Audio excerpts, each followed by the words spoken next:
everybody. It's the Sasquatch Aunties, and we are on Zoom tonight. This is our first Zoom interview story that we're bringing to you. So, yay! We're pretty excited. Yeah. The wind is howling out there right now. Yeah, but we got some hot tea. Got good company from another one of my home reservations, the Fort Belknap Indian Reservation in north central, sort of eastern Montana. So if you look at the map, you will be able to see kind of where it is. I might find a map to put up here.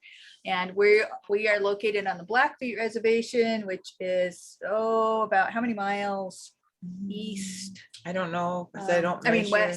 West. How many miles would you think? I don't measure in miles. I measure in time. Yeah. So we're about, so about 3 hours. We're about 2.5, 3 hours west.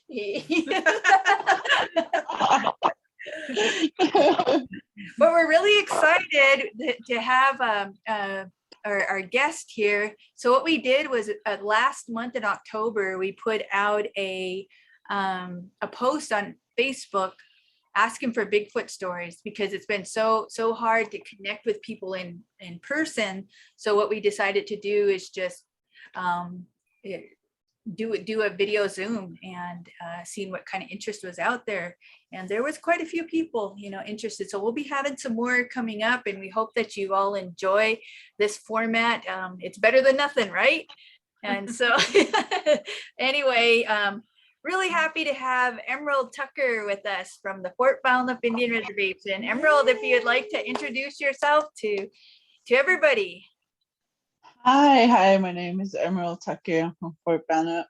I'm a Assiniboine Grove Aunt, which is now known as Aaniiih and Nakota. Welcome. The Gunny Bigfoot Storytelling Project. Yes, welcome to the Gunny Bigfoot Storytelling Project. Really excited to have you. So yeah, we're really interested to hear Emerald's story. So if you want to tell us how it kind of came about, how you felt like you were willing to tell your story when you reached out to us on Facebook and said you would tell us. You would want to share kind of like what prompted you to go ahead and share the story with us. Okay. Well, I was actually sitting down, I was having dinner in the evening, and I came across your post, and I was like, "Ooh, I'm gonna get on there. I want to share my part, so let people know what I experienced." But nowadays, we don't really share too much of these stories because we don't want to be labeled as, "Oh, she's crazy," or things like that. Well, so this is how I want to share my story and just kind of explain my experience with it, with Bigfoot and my fear of it and how I overcome it, and just let people know that they are real, they're here, But yeah, that's where I kind of left things off for when I don't know if you want me to go ahead and start it or maybe start out with kind of the time frame, the year and the month that you encountered this experience. Okay, it was back in month of June, and it was in 2000 and I want to say 17. I was working at Fort Belknap Casino, and I was a clerk, and so I was a cashier, so I worked late and I get off at 2, 3 in the morning, sometimes 4. So I have to drive south of Fort Belknap High Line all the way to Lodgepole, which is like a 45-minute drive, sometimes an hour depending on the weather. Well, one morning, I should say, I was driving on Route 66, and the sun was just now, probably sunlight was just now coming, dawn was coming up in the morning, and I was probably about like, let me see, 3:30ish. So I'm coming on Route 66 and I'm driving, driving down this road, and I'm turning off to Lodgepole Road, which is Route 11, as we know, what people know nowadays out here. So I'm driving and I'm coming home, and I'm, cruising along, and there's this place called Dry Lake area, and I was tired, and that's probably about 7 or 8 miles east or west of me. Well, I was coming home, and I just happened to reach down and turn up my music on the radio thing, and 'cause I was tired and I rolled my window down just a little bit, and so I'm driving, I'm doing it, and then I flick my flashlight on, or my highlight on, bright lights, whatever, and I look to my left and I see a huge shadow on the hill behind whatever this thing was doing. I thought it was a cow at first, and so I start slowing down because I didn't want to hit anything. And then all of a sudden, I see something crouched down, and I see legs, kind of like a person hunching down like this, and then I come to a complete stop. And my first instinct was to get out to see what it was, but I was probably maybe about a good 5 feet, 5 or 6 feet from it. Well, I turned on the highlights again, flickered them around, and this time this thing crouched really low, and there's this road divider. So here's the highway, and there's a ditch and the hill behind it. So he's kind of like leaning down in this ditch, and he's kind of looking at me, and I could see his face, his flat nose. I could see his brown, blackish skin, his eyes blinking, and I was like, that's not a cow. And I'm sitting there in the car, trying to get back in the car. I sit in the car, and I flashed again. And when I flashed the third time, it started going back and forth like this. Oh, And I was, it started going back and forth. And then all of a sudden, I just kind of thought, oh my God, this is Bigfoot. And then, so fear came over me, right? And I thought, well, my home is that way, and I don't know which way to go, if I should turn around and go this way. So it's just me and Bigfoot here. And I was scared, So I'm sitting there full of fear. I look, and then I seen this shadow, and all of a sudden I start seeing it kind of standing up out of this little ditch, And when it did that, its shadow behind it grew on the hill, And that's when something in me told me not to get out of my car, not to do anything, just keep driving. And so I slammed it with, put my foot on the pedal, and I just shot for it. And then I did not want to look. So I closed my eyes, and I'm driving, and I looked, and I looked again, and I was like, oh my God.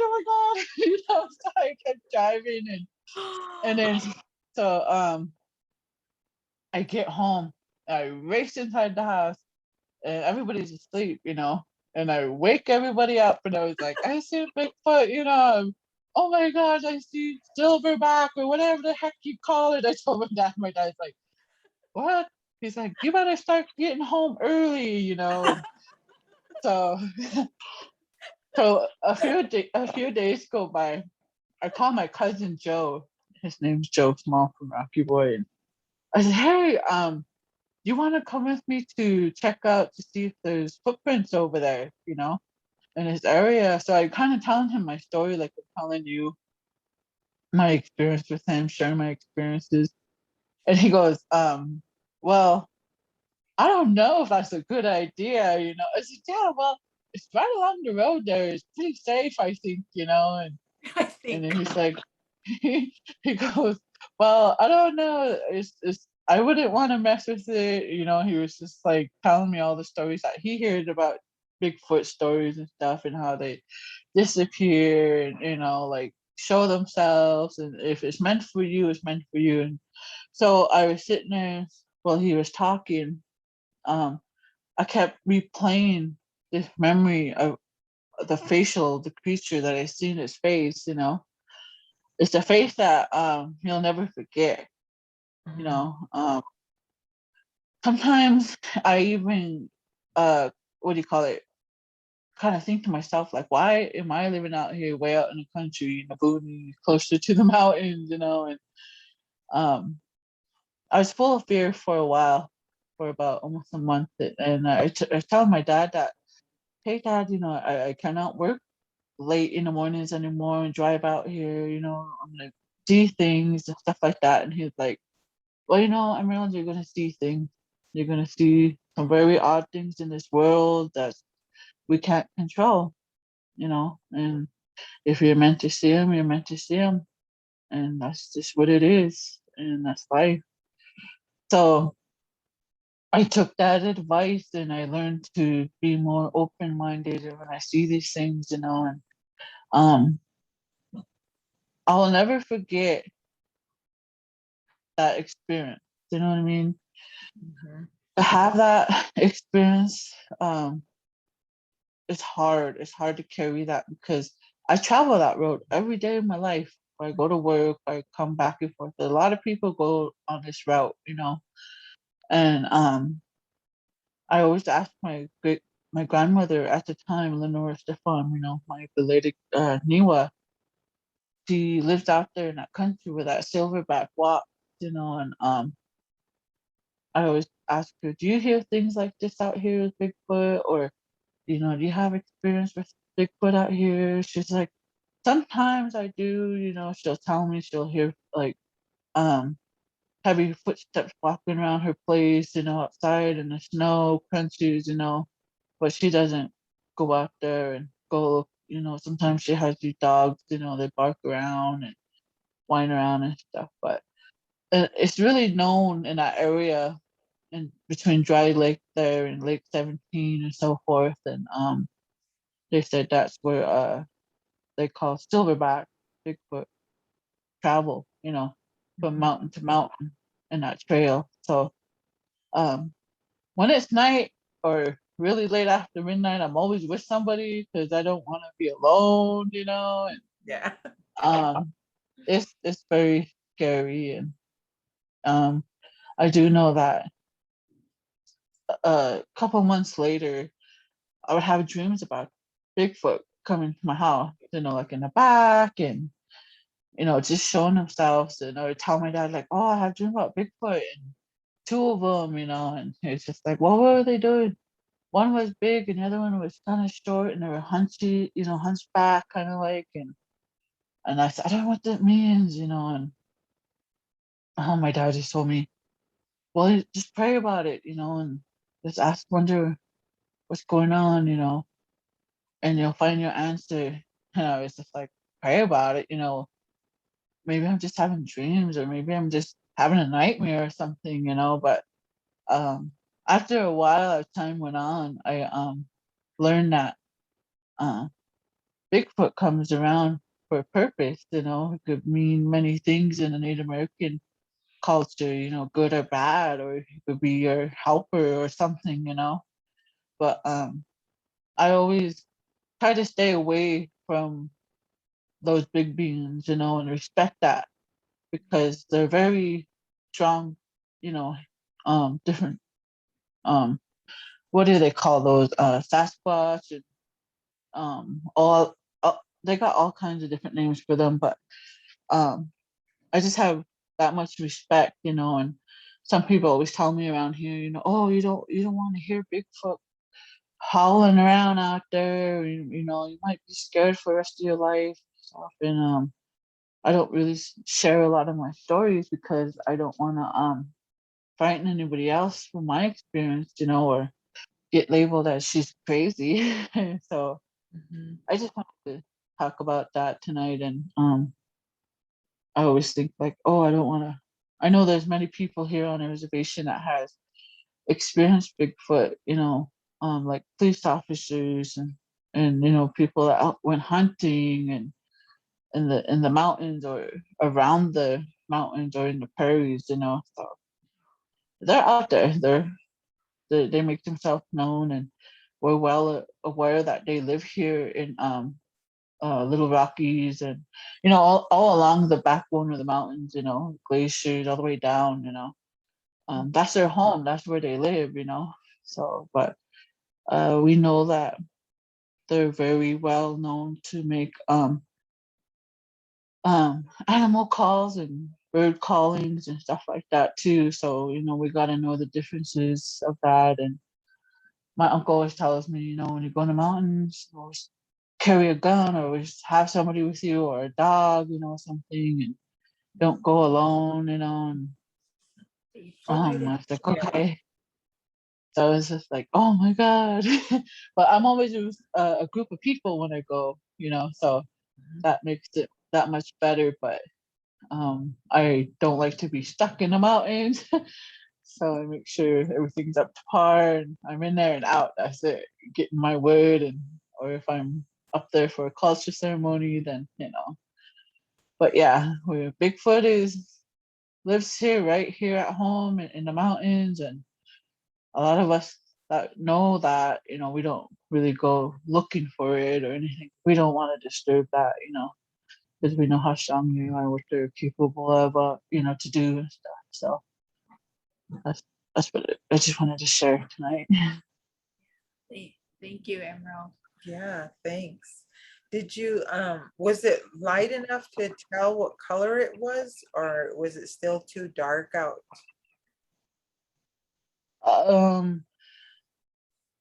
Well, what I could remember, it was kind of the color of its skin was really, dark, kind of a blackish color, and the eyes were kind of flat but inwards, and the nose, was flat, and the mouth had very wide mouth, and and the fur around its head was black, so you can see the hair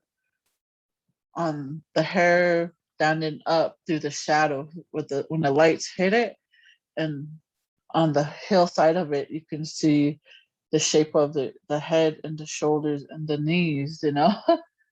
So yeah, it was scary when it was crouching down and it was moving side to side like this at me. I don't like that. Yeah, that's when I knew. I was like, oh.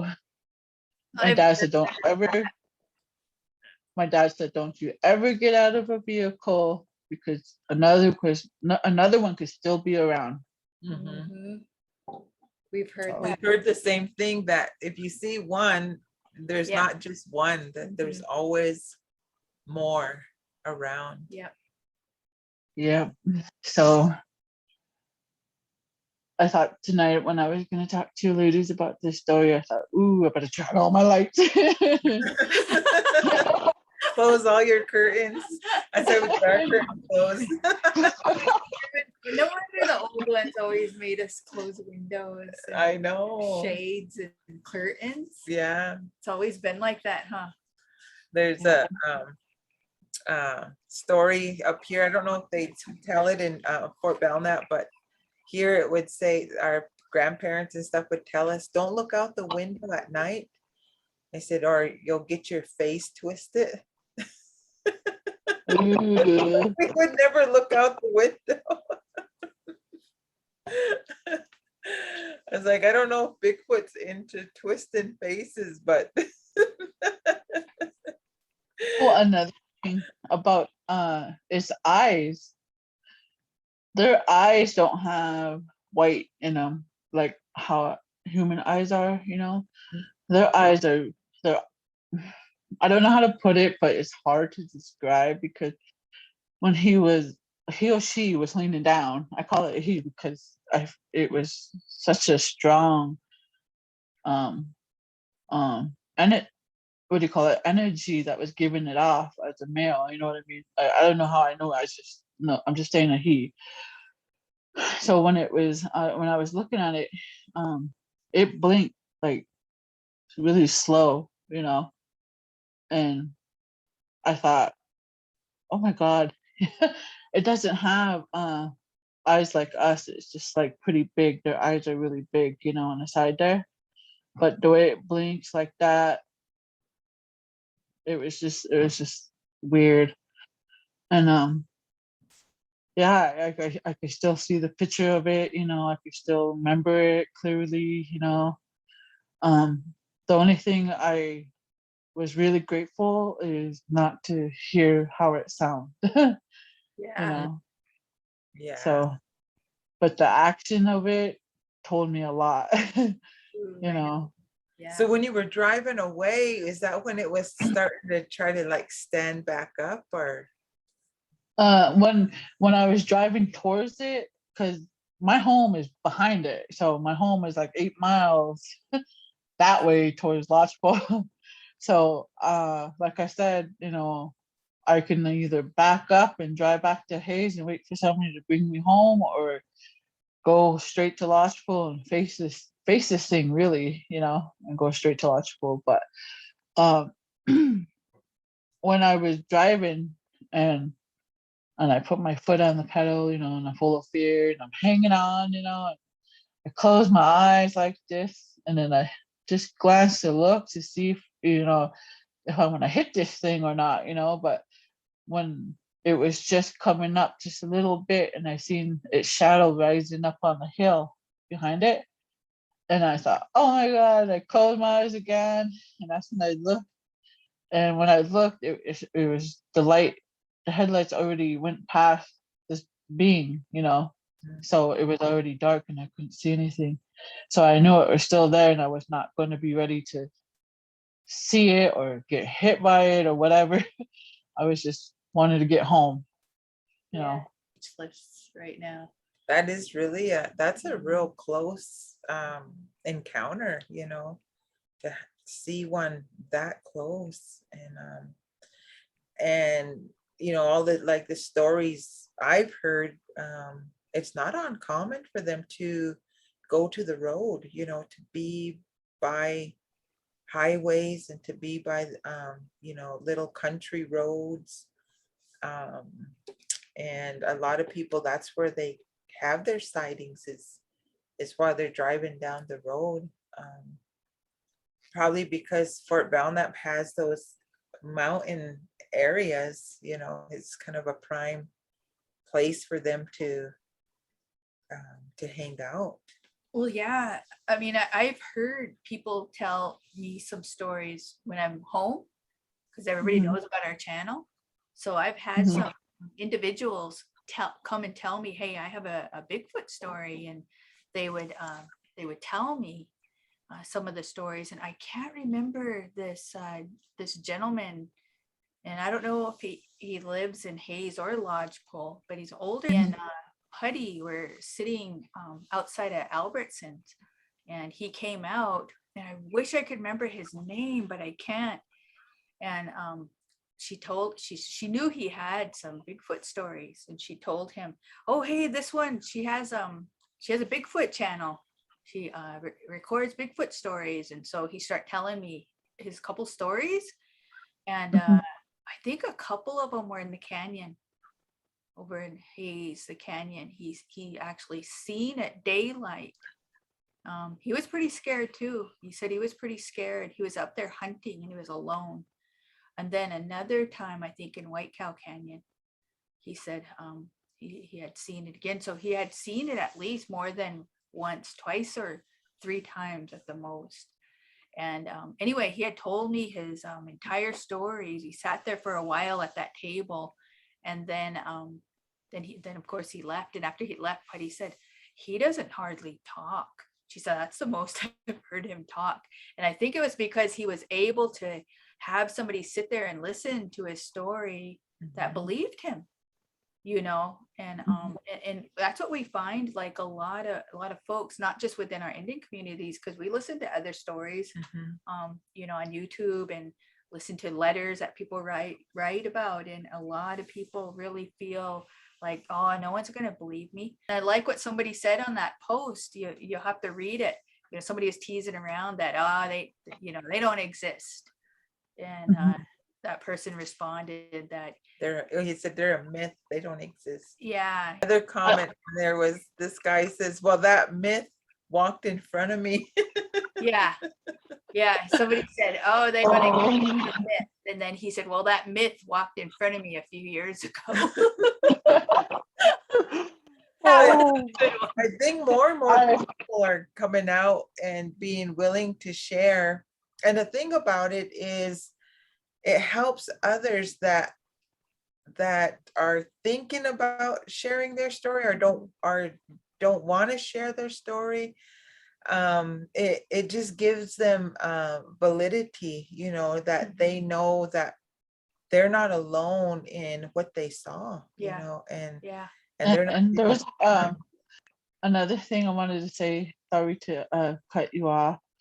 When it was crouching, you know, and moving side to side, you know, my dad thought he was being direct. My dad, you know, who's known as Teeners, you know, named Leeway Tucker here in Fort Belknap. He's very well known here, and he asked me how it reacted, you know, when I was flashing my lights towards it. Well, obviously it knew, you know, it knew who what we were, you know, what we are, you know. It knows our lights, it's well aware of us, you know. So when it crouched in there. yeah. So when it crouched, it did something like, you know, side to side. I told my dad I said when I got out to see, I was just like, oh my God, you know. And I got back fast, and that's when I was just like, oh, I made a mistake. You know what I mean? But above all things, I always tell somebody, you know, be prepared, because you're gonna experience something in this life, you know, big or small, you know. And when that reality hits and it happens to you, you can share that experience with somebody who's searching of something, for someone to believe in them, you know.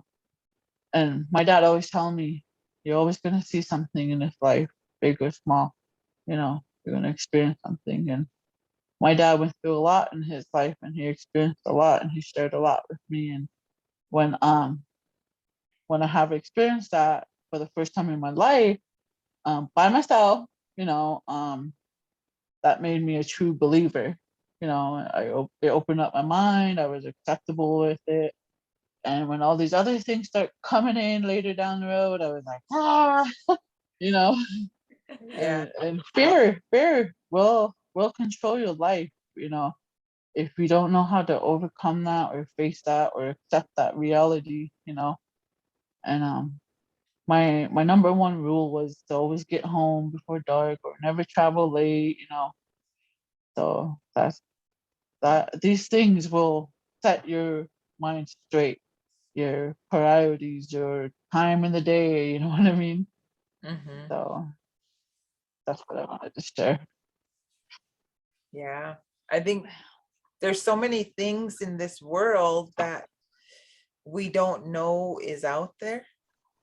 And so a lot of people that have their minds are closed in, and they just say, you know, well, I don't believe it till I see it, or this or that, you know, and they don't have an open mind to what's out there, you know.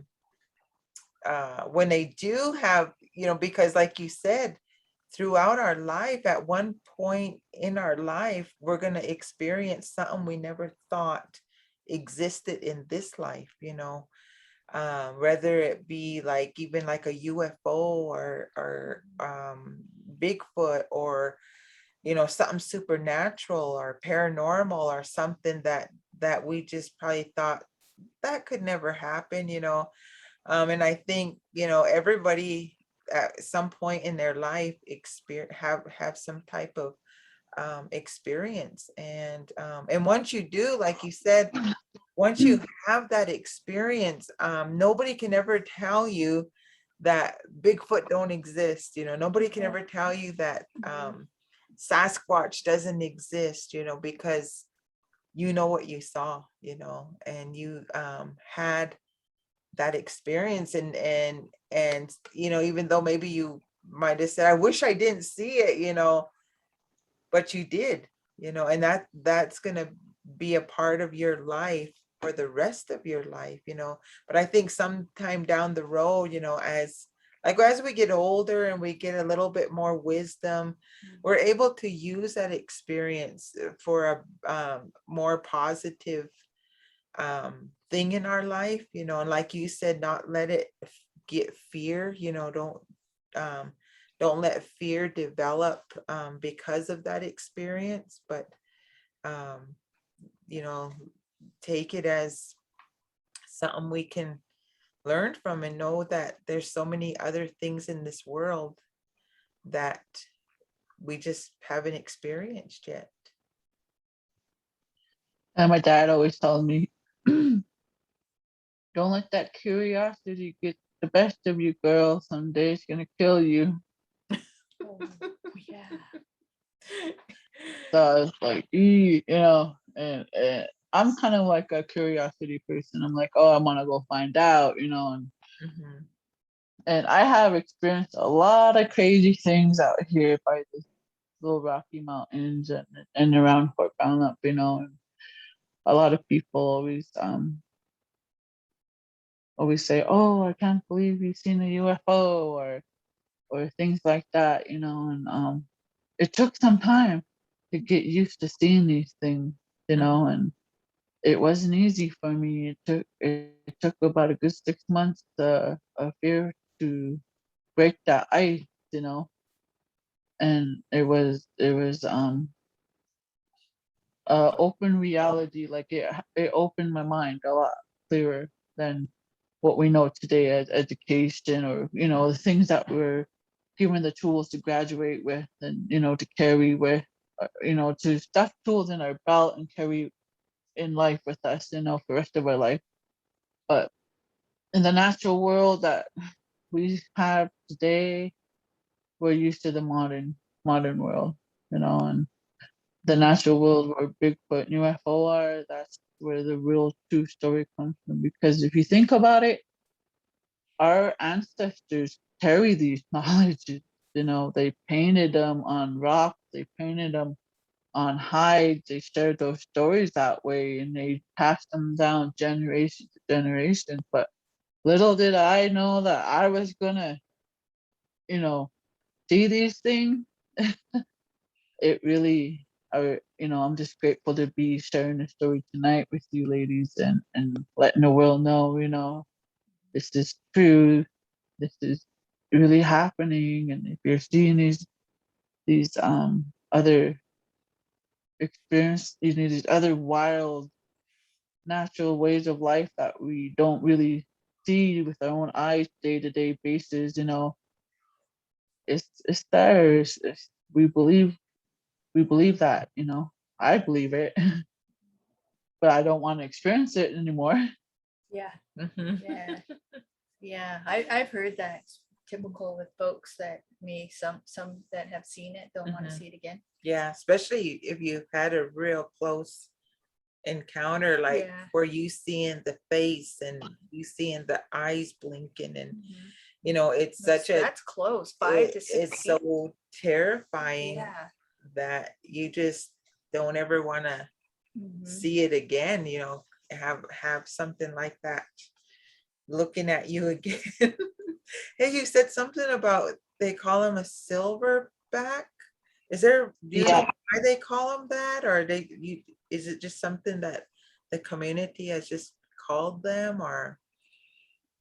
Oh, well, I asked my dad why they call them silverbacks, and he told me that him and a friend was in the mountains hunting, way up there and somewhere above these mountains here in Lodgepole area. he said that he got a clear picture of what they look like in the back, Yeah. and and how they look. They said they have silver coming down the back of from their head, the back of the spine, all the way down, and the rest is, black or brown or whatever, or reddish, whatever color the hair is. But that's what that name Silverback came from my Oh, dad and my uncles, and my yeah. uncle Lynn Clay Sr. would always tell me, oh, the Silverbacks, you don't want to mess with them, you don't want to go find them, might not come back. You might find something you don't want to, remember. And I said, well, yeah, that's why I'm asking you why they call them Silverbacks. And I asked my dad the same thing, and they both said they're called Silverback, in their generation. So that's the name they gave them here. That's interesting. Really interesting. Got any other questions for Emerald? I'm just still in shock, and because I can imagine where that is, because I know where you're at, in that road, and just kind of makes me feel differently now. I don't know why it just hits me a little bit more. Your story over there on the Fort Belknap reservation than the stories I hear here on the Blackfeet reservation, where I grew up both places. But it's like I hear these stories here and I'm like, oh, that's interesting, and I'm really listening. But Emerald, your story is really it's really I don't even know the word. It's really intense. Mhm. I don't know what you feel or what you think. You've heard stories that we've been hearing here. Mhm. Do you feel Emerald's stories a little different and more intense than some of the others you've heard? Yeah, For because some reason, I I can't. just think I a can't lot of the explain it. stories we hear is, the encounter is farther away, like when I saw Bigfoot, he was quite a ways away from our house, but I looked out the window and I saw him or her standing there, and then it turned and then walked into the pine trees. But yeah, but an encounter like that is so where you get a real clear visual of it, it is. I mean, I'm I think it's surprised. because it's a little her encounter seems a little more intimate than the others. Mhm. Yeah, that it was that it's just Yeah, scary. yeah. And then the thing about it is that it's like it knew you were in the car, and it was like deliberately crouching down just to Hide. to hide from you so that it could have a longer time of Looking at looking you or at you, something. Yeah. and you trying to distinguish what is this, what am I seeing. And because if it was like probably like trying to just scare you off, it would probably just stood up and and freaked you out, where you would have drove off. But it crouching down and then kind of moving back and forth, I think it was like more curious about you, and actually wanting, not wanting you to bolt out of there that fast, and just like you guys were both having this, he or she was having this encounter with you, and just kind of like, I'm this close to a human. And you're like, Yeah. Oh my God, that's a I'm Bigfoot, Bigfoot, I'm that and close. you guys are both like looking at each other. It kind of makes you wonder. I wonder if they ever get scared of us. I Like know, they're, and that "Oh they're my like, God, I was this like close I'm to a actually, human." yeah, like he probably went back to his other family or stuff and said, guess how close I got to a human. She was sleeping. I was like so nervous. All I could do is sway back and forth. No, I couldn't even run. Yeah. I couldn't run. I was just frozen. Hey. I couldn't stand up and take off, and she got out of her car and actually looked at me. Oh. I was glad after she took off. Oh, I just took off. Oh. And then you ran Yeah. home telling your family, I saw Bigfoot. Yeah, it was like freaking like four something in the morning. I felt like I was missing time there for a moment, you know, and it was like four something, 4:32 or something.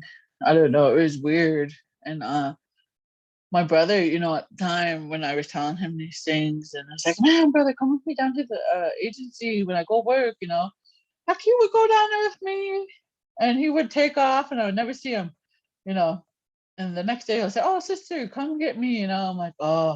I'm like, you gotta ride with me. But get this, about a month later, after I had experiences with you know, Bigfoot and so forth, I quit my job. Because I couldn't handle it. And I kept trying to tell my manager, hey, can I work during the day? Can I, you know, can I do something other than work at, you know, really late and then get off and have to drive all the way home every day or every night, early in the morning, you know, get home about 3 or 4 in the morning, you know. So, because we typically close the casino about 2, and then we go through, you know, our routine and however long our routine gets done. And I'm usually out of the casino I try to be out of the casino by 3 in the morning, because it takes about 45 minutes to drive south on Route 66 and, you know, to Lodgepole. And from here, from Lodgepole to Route 66 is about a 13-minute drive. So, like I said, when I lost that large amount of time and experienced with Bigfoot and, you know, so forth, I was I was scared.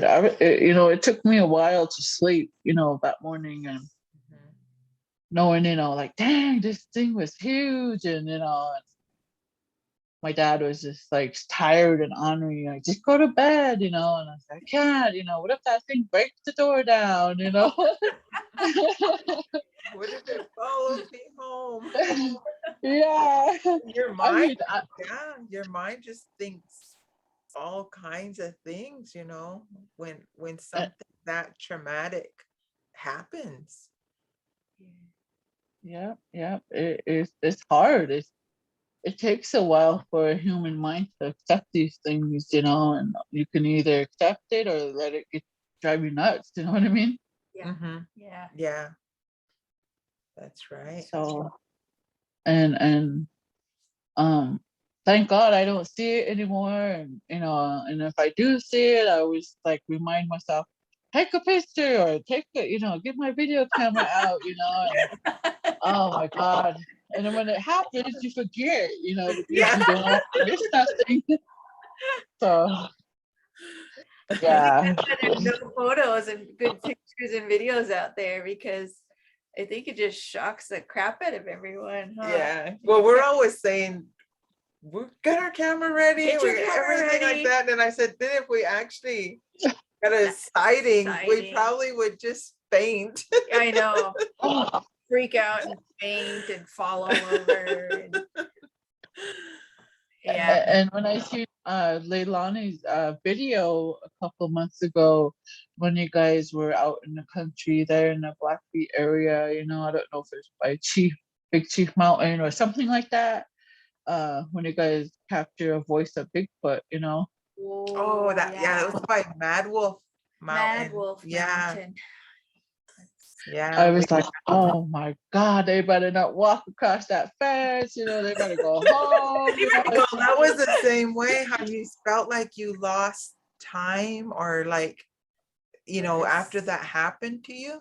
We were just talking about the same thing, like time that was that moment. Well, that moment of us hearing that, there was a location within where we were in the field, like we crossed over a little bit of water, through a little creek.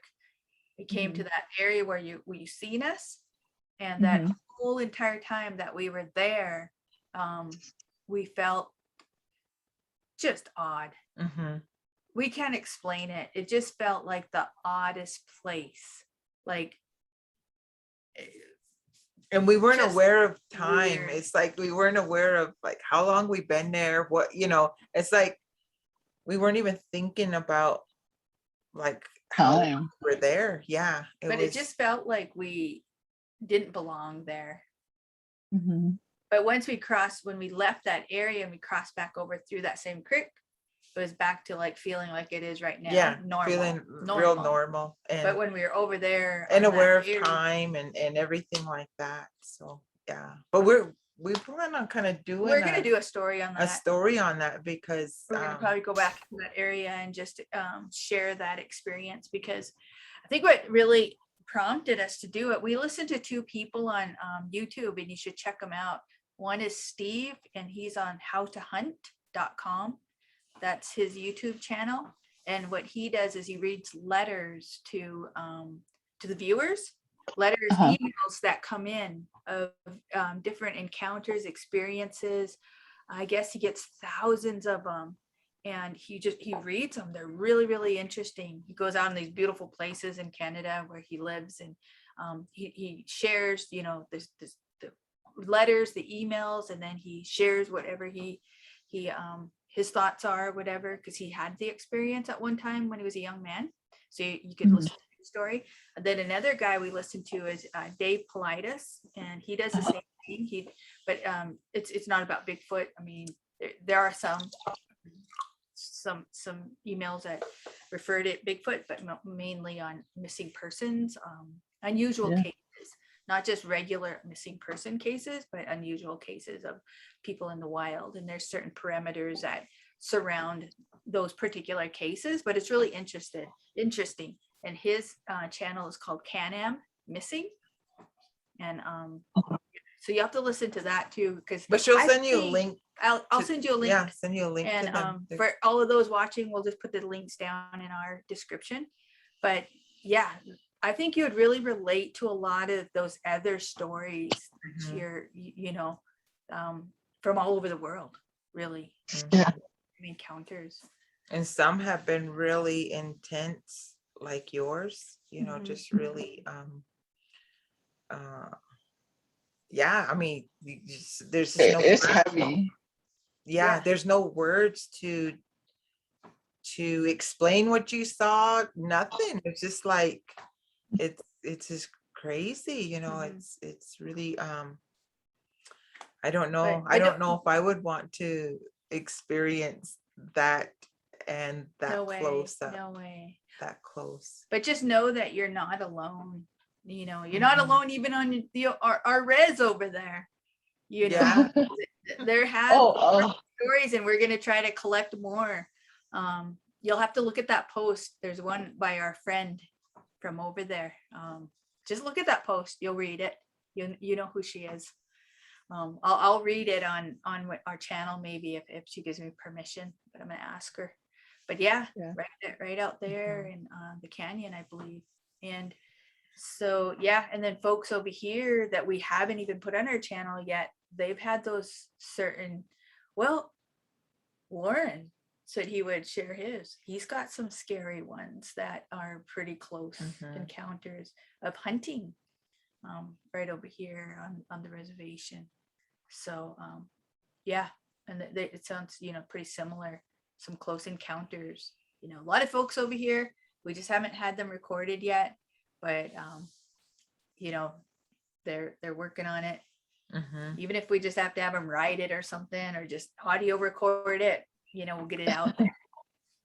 yeah, definitely. And Emerald, thank you so much for sharing your story. It really, really means a lot. It's and how many it's people it's serious. gonna help, and how many it's gonna help. And because there's a lot of people like that are still really traumatized over their sightings, and they won't even go out in the woods anymore, or maybe they were hunters, or maybe they were people that like to camp and hike, and it totally destroyed that part of their life that they won't go back out, and so I think it encourages them, especially like how you had to overcome that fear, and it took and you know, I'm just surprised that you were able to overcome it that, within a few months, because something traumatic like that can take, years to overcome. So, glad that you still travel that road and, Oh, and I always you look still live out in and I'm the driving. country. So, but at night, I'm like, I don't know if I want to do this. But it's hard. It's like right now I don't have too many words to say because I feel myself, catching this fear, this anxiety coming through, and it's hard to talk about.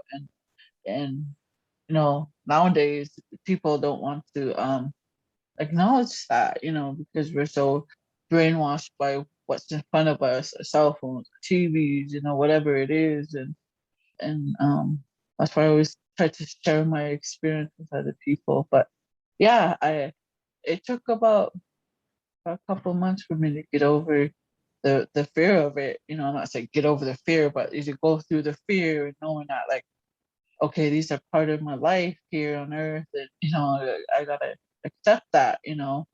And there's a lot of things. I hear other people's stories out there. I listen to their stories, and they will never go on Facebook. They'll know, they won't broadcast themselves and Right. stuff because of their jobs or whatever. Mhm. But me, I'm willing to share that. I want people to know here in Fort Belknap, it's for Bigfoot's real. Mhm. UFO, What I have to um, say. all that is real. Slowly. Yeah, Yay. yeah. And like some people, I always see them wearing a shirt called Yeti or whatever, Bigfoot, and I'd be like, you won't believe it until you see it. Yeah. Yeah. Bunch of posers. Hey. Yeah. Yeah, I'm really saying that, and I haven't even seen him yet. But I believe, because man, I have too many people within our communities that have similar stories, that have these stories. Yeah. So And another thing we want to make the awareness of who people are who have curiosity like me, but I won't go out and look for it because I learned my lesson. My body can only handle so much fear, yeah. Yeah. and I'm like, but other people out there that want to go hunting and things like that. I heard one story about Bigfoot from I'm not going to name any names because this has to do with a veteran, and um there was a veteran that was hunting one time, and this veteran shot Bigfoot, probably not even, I think he said it was like 25 yards away from him. And if you think about it, that's pretty darn close. But um, he said that he shot Bigfoot, and Bigfoot disappeared in front of him. Like Mhm. he didn't know where Bigfoot went, and he knew he shot him. Mhm. And so that is very highly confidential too. But that was one of the things I wanted to share. And this person, who's a veteran, was like sharing their stories and stuff like that. And but when I got a hold of this story myself directly, I was like, wow. And so Bigfoot has so many, mysterious power, mysterious knowledge, and whatever to hide from us, but I was very fortunate to see right there, with Bigfoot, and have that large amount of adrenaline going through me, and trying to, like, I your body will put you in a situation where you never think you would do. You know what I mean? Like getting out to see what it was, and then notice that, oh, I better get back in. but you know, you'll do things that you never think you would do, but it's out there and it's crazy and it's wild. For sure. I think my battery is going dead. My laptop here is going dead. So Okay. All right, ladies. I have to wrap it up here, but we're gonna have to have you back on and in person. And Yeah, miss you, Emerald. yeah, we I might, miss you guys too. or maybe spring or summer, we could do a live Yeah, interview, you know, yeah, and you can Yeah. actually show us yeah. over where there. you were at, you Yeah. know, and we could go to the location And and she'll finally go to Fort and I'll Belknap. finally go to Fort Belknap. We'll go Yeah, camp. We'll go camp we could do somewhere. that. Yeah. We'll just SUV camp. Yeah, yeah. Yep. Go stay in a canyon, go listen. Yo. Like, I'm like, I'll be in the car. I seen those canyons on Lonnie's pictures and they look Beautiful. they're Hey, beautiful, they're beautiful. but you could definitely see where something could Be out there. be out there and be elusive, you know, and not know that it's out there Yeah. until you see it. Yeah. And maybe we'll find when we Yeah. come over there and camp. Maybe we'll find some folks in person that would tell their story. So Yeah. Fort Yeah. Belknap, let us know, because Yeah. we're gonna come over and camp for a while and record some stories, hear some stories. Maybe make a campfire, huh? Yeah. While you Good. guys are doing that, I'll be home. Okay. Maybe Lodgepole Powwow will come and camp and we won't talk about Bigfoot or nothing. We'll just go take We'll just in the have fun. doings. We'll take in the doings. Eat. But that's Maybe hard dance for a couple us. travels. I know. It's hard for us That's to all we keep- want to talk about. And Keep Bigfoot out of our lives. This one.